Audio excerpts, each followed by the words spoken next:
Hey guys, today I'm going to tell you how to get and use eye tracking feature on iPhone.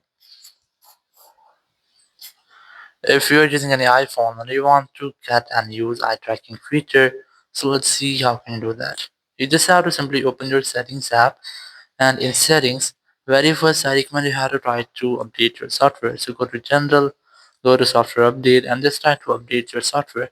Once you have updated your software, just simply go back from here and just go to accessibility section. And here look for eye tracking. Just select eye tracking from here and just enable this from here. And once you have enabled, you just have to make a first time setup.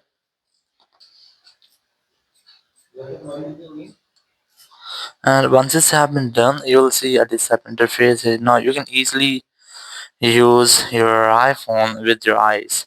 So or you can also try to customize your iPhone settings from here. You can simply enable or you can increase or decrease the smoothness.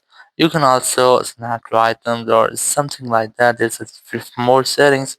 You can easily do them, or you can also tap on this option. Here's the assistive touch, so you can easily use this from here. Once you have done, if you want to disable this, so you need to disable this from disabling this toggle. So in this way, you can easily get and use eye tracking feature in your iPhone. Thank you very much for watching the video. Until next video, bye bye.